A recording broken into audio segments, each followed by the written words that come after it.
अस्सलाम वालेकुम नाज़रीन, मैं हूँ आपकी होस्ट नाइला भट्टी और आप देख रहे हैं news wave live.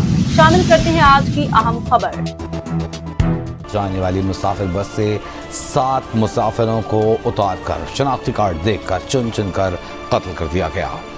Deputy commissioner बार खान वकार खुर्शीद आलम के मुताबिक मुसल्लह अफराद ने मुसाफिर बस को रोका और इसमें सवार अफराद के शनाख्ती कार्ड चेक करने के बाद 7 मुसाफिरों को उतारा और फिर गोलियां मारकर कत्ल कर दिया। मुलजिमान ने बस ना रोकने पर बस के टायर्स पर फायरिंग की। वाक़े के बाद करीबी इलाकों से लेविज और दीगर सिक्योरिटी फोर्सेस की भारी नफरी इलाके की तरफ रवाना की गई। रकनी अस्पताल में इमरजेंसी नाफिज कर दी गई है।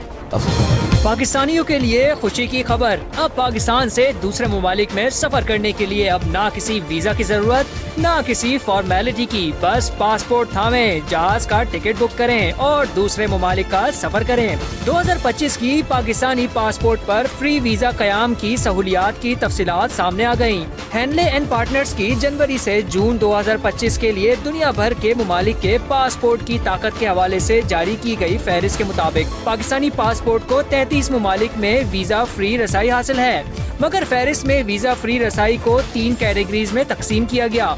एक कैटेगरी हकीकी वीजा फ्री सफर की है, यानी किसी किस्म के इंतजाम की जरूरत नहीं।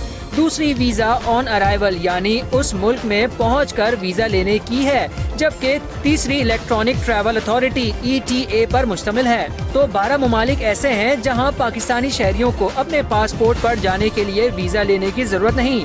अलबत्ता वीजा फ्री ममालिक में भी जाने के लिए पासपोर्ट पास होना जरूरी है। तो जाने वो कौन से ममालिक हैं जो पाकिस्तानी शहरियों के लिए वीजा फ्री हैं।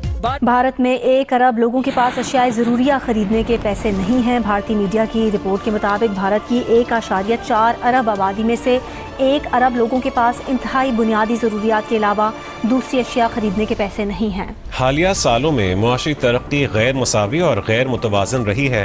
भारत की आबादी 1.5 अरब के करीब होने के बावजूद उसकी मार्केट करीबन मेक्सिको के बराबर है।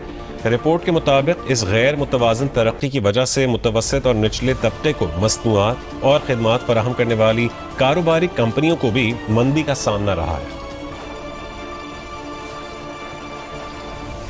अक़वाम मुत्तहिदा के वियना दफ्तर में रूस के नए मुस्तकिल मंदूब मिखाइल अलीनोफ ने कहा कि 2 वजूहात के सबब यूरोपीय अमन दस्ते कबूल नहीं किए जा सकते। अव्वल ये कि यूरोपीय यूनियन गैर जानिबदार नहीं, जबकि अमन दस्ते गैर जानिबदार होने चाहिए। दूसरे, रूस यूक्रेन में यूरोपीय आम दस्तों का यकसर मुखालिफ है। मिखाइल एलियानोफ ने कहा कि रूस को उल्टी तरतीब किसी सूरत बर्दाश्त नहीं। रूसी एजेंसी का दावा था कि यूरोप 1 लाख एहलकार यूक्रेन में तैनात करना चाहता है और बरतानिया और फ्रांस ने आम दस्ते यूरोप भेजने पर गौर किया था। अब तक के लिए इतना ही। मज़ीद खबरों और अपडेट्स के लिए देखते रहें न्यूज़ वेव लाइव। हमारे चैनल को सब्सक्राइब कीजिए, लाइक कीजिए और बेल आइकन को प्रेस कीजिए ताकि नई आने वाली वीडियो आप तक जल्द पहुंच सके।